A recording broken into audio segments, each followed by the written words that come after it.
7वां अध्याय भगवत ज्ञान।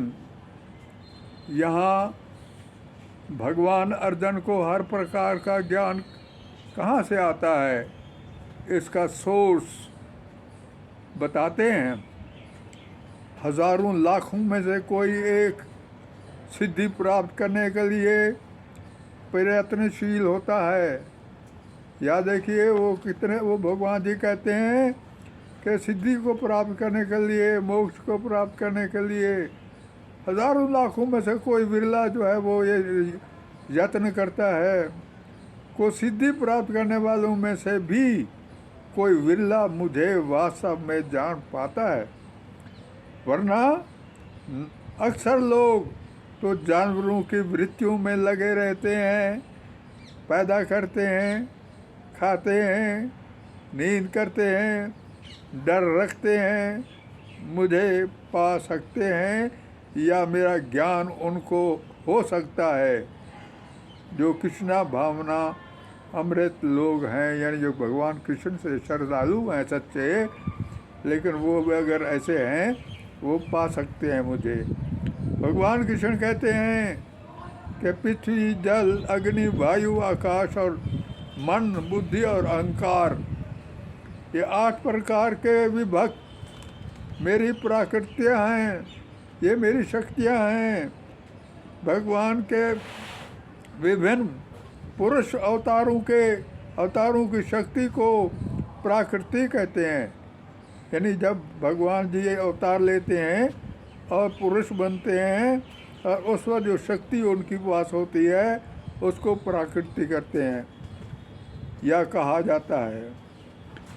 सृष्टि के लिए भगवान कृष्ण का स्वांश, भगवान कृष्ण का जो स्वांश है वो 3 विष्णु का रूप धारण करता है। याद देखिए भगवान जी का जो स्वांश है, ये शरीर है या जैसा भी है उसका स्वांश है, वो 3 रूपों में धारण करता है, जिन्हें महाविष्णु कहते हैं। संपूर्ण शक्ति वह तत्व को उत्पन्न करते हैं। पहला जो है वो है महाविष्णु शक्ति। 3 बताए, महाविष्णु शक्ति कहते हैं पहले वाले को, जो कि संपूर्ण शक्ति वह तत्व को, जितने देवी देवताओं को शक्ति देनी होती है सब उनको देते हैं वो। दूसरा गर्भावेक्षावापन विष्णु, जो समस्त ब्रह्मांडों में प्रविष्ट होकर जितने ब्रह्मांड हैं उसमें वहाँ प्रविष्ट होकर वहाँ जाकर उनमें मुख्तलिफपन, विविधता पैदा करते हैं। यानी सब एक दूसरे से अलग शक्लों के होते हैं। कुत्ते हैं तो कुत्ते अपने अलग अलग शक्ल के होते हैं, आदमी हैं, औरतें हैं, सब अपने अपनी शक्ल के होते हैं। ये सब विविधता जो पैदा करते हैं, मुख्तलिफपन जो है, ये सारा वो करते हैं। तीसरे हैं कक्ष रोधक शाबव विष्णु, उनका नाम यही है। ब्रह्मांडों में वो क्या करते हैं, ब्रह्मांडों में सर्वव्यापी परमात्मा के रूप में वितरित हैं। हर जगह पे हम कहते हैं जी परमात्मा है, हम कभी नहीं कहते कि फलाना विष्णु है या फलाना है, नाम नहीं जानते। हम तो परमात्मा के रूप को जानते हैं, वो परमात्मा के रूप में वितरित हैं और परमात्मा कहलाते हैं। वो हर एक में परमाणु तक के अंदर मौजूद रहते हैं। जितने जीव हैं उनके अंदर मौजूद रहते हैं। जो भी इन 3 विष्णु रूपों को, 3 रूप जो बताए हैं भगवान जी के स्वांश हैं, उसके 3 रूप हैं। उन 3 रूपों को जो जानता है वो बंधन से मुक्त है या मुक्त हो सकता है। जैसा कि ऊपर कहा गया है कि भौतिक शक्ति 8 प्रकार की होती है। 8 रूप में व्यक्त हो जाती है, जैसे आग, हवा, मिट्टी, पानी, आकाश, पहले 5 जो हैं ये पृथ्वी, जल, अग्नि, वायु और आकाश, ये स्थूल हैं। स्थूल का मतलब होता है जो दिखाई दे। अग्नि को देख सकते हैं, बादल को देख सकते हैं, आसमान को देख सकते हैं, अग्नि को देख सकते हैं, वायु को देख सकते हैं, जल को देख सकते हैं। ये 5 जो हैं स्थूल हैं या विराट सृष्टियाँ कहलाती हैं, जिनमें 5 इंद्रिय विषय, इंद्रियों के जो विषय हैं 5, जैसे ये कान है, ये सुनते हैं, शब्द हैं, स्पर्श, ये जो स्पर्श करती है, रूप है, जो आँखें जो है वो देखती हैं, रूप है, रस, ज़बान जो है वो खाने से रस मालूम करती है, मीठा है, कड़वा है, तथा गंध, नाक जो है वो हवा लेते हैं। मतलब ये उनके विषय हैं, इंद्रियों के विषय हैं ये, लेकिन वो भी इसके अंदर शामिल हैं, स्थूल हैं। भौतिक विज्ञान इन 10 तत्वों वाला है। भौतिक विज्ञान जो है इन 10 तत्वों वाला है ये। किंतु दूसरे तत्वों के जिनके नाम बुद्धि तथा मन और अहंकार हैं, ये भौतिकवादी उपेक्षित रहते हैं। हमारे अंदर मन भी है, बुद्धि भी है और अहंकार है, लेकिन नज़र नहीं आते। ये उपेक्षित रहते हैं, गुम रहते हैं। ये भगवान जी को भी नहीं पहचान सकते, लेकिन भगवान जी सब जानते हैं। भगवान की जगह पूरा कंट्रोल है इन पर।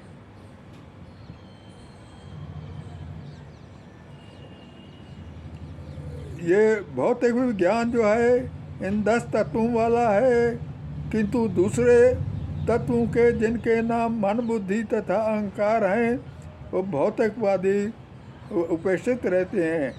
और दार्शनिक भी मानसिक कार्य का रूप में संबंध रखते हैं। दिमागी काम हो, समझ हो, ये चीज़ों में मन, बुद्धि, अहंकार जो हैं ये ज़्यादा ये काम करते रहते हैं। पूर्ण ज्ञानी नहीं है। ये पूर्ण ज्ञानी नहीं है, क्योंकि भगवान कृष्ण को नहीं जानते। ये मन, बुद्धि, अहंकार जो है वो है, अहंकार है, ये भगवान कृष्ण को नहीं जानते। इस वास्ते हम कह सकते हैं ये पूर्ण ज्ञानी नहीं है। नास्तिक और अल्प ज्ञान के कारण, अल्प ज्ञान होता है इनका, इनके कारण ये नहीं जान पाते कि कृष्ण समस्त कारणों का कारण है। मटीरियल शक्तियाँ, फिर मैं दोहराता हूँ, आग, हवा, मिट्टी, पानी और आकाश, ये स्थूल हैं जो देखी जा सकती हैं। मन, बुद्धि और अहंकार ये सूक्ष्म हैं जो कि देखी नहीं जा सकती। अब मैं भगवान की अपरा शक्तियाँ बताता हूँ। अपरा शक्तियाँ जो कि इन्फीरियर हैं, inferior energy of the Lord.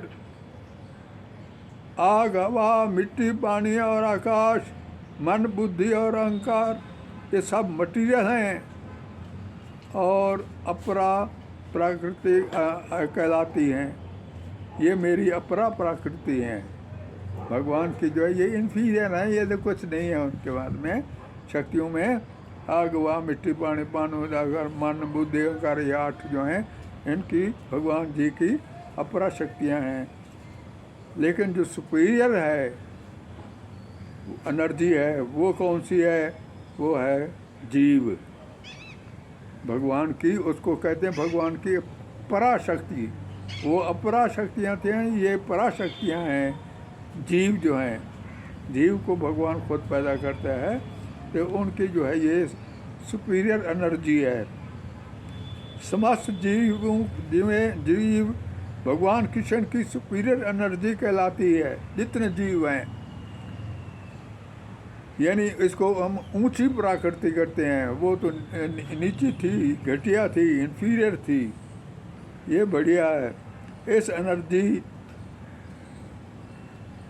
फिर भगवान कृष्ण का पूरा कंट्रोल है इस पर। जीव के ऊपर पूरा कंट्रोल है, देखता रहता है जीव क्या कर रहा है। चाहे जीव नहीं पहचान सकता, देख सकता, लेकिन भगवान कृष्ण रहते हैं। ये शक्ति कभी कभी मटीरियल शक्ति का उपभोग करके जीव अपने मन बुद्धि को भूल जाता है, मन बुद्धि ख़त्म कर देता है। क्यों? जब कभी लालच आ जाती है इन मटीरियल शक्तियों को देखने के लिए या प्राप्त करने के लिए, तो अपने मन बुद्धि को भी भूल जाता है तो मैं क्या कर रहा हूँ। जब तक जीव मटीरियल है या मटीरियल नेचर के प्रभाव से मुक्त हो जाता है, यानी इन चीज़ों से मुक्त हो जाता है, तो सही मानों में उसे मुक्ति प्राप्त होती है और पूरे तौर पर कृष्णा भावना भक्त होता है, यानी कृष्ण का पूरा श्रद्धालु जो होता है वो बनता है। लॉर्ड कृष्णा पर, लॉर्ड कृष्णा ही सुपर साउल है और दोनों बड़ी छोटी साउल पर कंट्रोल रखता है। छोटी दोनों कौन सी हो गई? एक तो वही है इन्फीरियर वाली, और एक जीव, सब पे कंट्रोल रखता है भगवान जी। यानी लेटर ऑन स्पिरिट में मटीरियल शक्ति और जीव दोनों पर भगवान कृष्ण का कंट्रोल है। फिर दोबारा बता दिया है। लेकिन अब मैं बहुत इम्पॉर्टेंट जो टॉपिक है उसको देख रहा हूँ इसी में ही, वो है परमात्मा साकार है या निराकार है। साकार है या निराकार है, बिल्कुल नहीं दिखाई देता, लेकिन साकार है जो मूर्तियों में भी देख लेते हैं हम। ये मूर्ति कृष्ण की है, ये राम की है, ये तो वो कहता है इसके बारे में बता रहा है भगवान जी। जहाँ तक भगवद गीता का ताल्लुक है, वो कहती है कि साकार है। भगवद गीता में तो सारा कुछ भगवान ने खो दिया है, साकार है लिखा है। जैसे लॉर्ड कृष्णा को पर्सनालिटी ऑफ गॉड हेड से पुकारा जाता है दुनिया में, जब वो आए उनको पर्सनालिटी ऑफ गॉड हेड। लेकिन वैदिक दर्शन में, यानी आर्य समाज वगैरह हम देखते हैं, वो कहते हैं साकार नहीं है, निराकार है, ओम है। और भी कैसे है, कहते हैं एक ही है, दिखाई जो दिखाई नहीं देता। लेकिन वैदिक दर्शन में एक मंत्र आता है जिससे पता चलता है कि निराकार है। भौतिक जगत में ब्रह्मांड के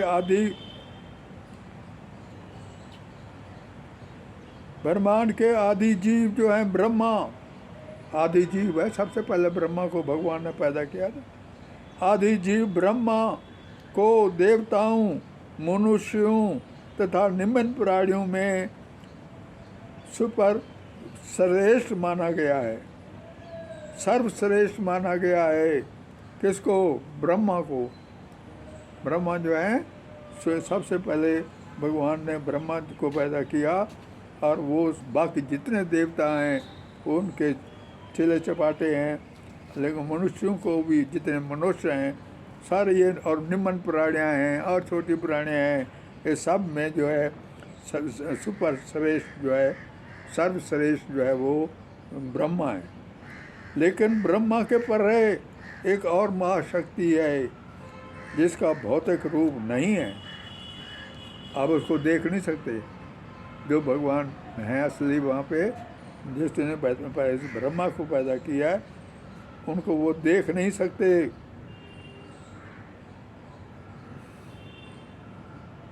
ब्रह्मा के परे एक और शक्ति है जिसका भौतिक रूप नहीं है और प्राकृतिक प्रभाव से आज़ाद है। उसे किसी कोई कंट्रोल नहीं कर सकता उसके ऊपर। जो इसको जानता है वो भी ऐसा हो जाता है, और जो इसे नहीं जानते वो भौतिक जगत में दुख पाते रहते हैं। यानी जो भगवान जी को जान लेते हैं, हाँ भाई भगवान जी हैं, सबसे मालिक यही हैं और दुनिया के मालिक हैं, तो वो ठीक हैं, वो आ सकते हैं मुझे। लेकिन जो नहीं जानते वो ऐसे भौतिक जगत में, इस जगत में दुख पाते रहते हैं, पैदा होते हैं, मरते हैं। भगवान श्री कृष्ण जी कहते हैं कि भौतिक जगत में मैं ही जगत की खुशबू हूँ। जब वो अवतार लेते हैं और दुनिया में आते हैं तो वो अपने आप को जगत की खुशबू कहते हैं, क्योंकि वो समझते हैं कि मेरा कोई बिगाड़ नहीं सकते। मैं ही आग में गर्मी हूँ, वो कहते हैं मैं ही आग में गर्मी हूँ और मैं ही सारे जीवों का जीवन हूँ, सबका इलाज मैं हूँ। भगवान कहते हैं कि प्रकृति के 3 मोड, पहले बता चुका हूँ मैं, प्रकृति के 3 मोड हैं, सतोगुण, रजोगुण और तमोगुण। ये सब वो कहते हैं ये सब मेरे कंट्रोल में हैं। लेकिन जीव जो कि मेरी पराशक्ति है, उन पर जो वे हैं गुण हैं, गुणों पर कंट्रोल नहीं कर सकती। जो जीव है वह गुणों पर कंट्रोल नहीं कर सकती। ये गुण जो हैं ये जीव पर गालिब आ जाते हैं, आत्मा पर गालिब आ जाते हैं, उसके ऊपर छा जाते हैं। लेकिन जो मेरी शरण में आते हैं वो उनसे छुटकारा पा सकते हैं। जो भगवान की शरण में आते हैं वो छुटकारा पाते हैं। जो मुझ परमेश्वर को मेरी पूर्ण चेतना में रहकर मुझे जगत का, देवताओं का तथा समस्त यज्ञ विधियों का नियामक कहते हैं, वह अपनी मृत्यु के समय भी मुझे भगवान को जान और समझ सकते हैं। याद रखिए, जो भगवान को अपने यहाँ पे हाल समझते हैं और वो भी मृत्यु के समय भी वो कहते हैं मुझ भगवान को वो जान भी सकते हैं और समझ भी सकते हैं। तो ये अध्याय समाप्त होने वाला है। मैं इसका सार बताता हूँ। ये अध्याय विशेष रूप से बताता है कि कोई किस प्रकार कृष्ण भक्त होकर, कृष्ण का श्रद्धालु भक्त होकर कृष्ण को भगवान समझ सकता है और उसकी प्राप्ति के लिए अपने जीवन का सदुपयोग करता है। तो ये 7वां अध्याय है, ये समाप्त होता है। ओम तत्सत।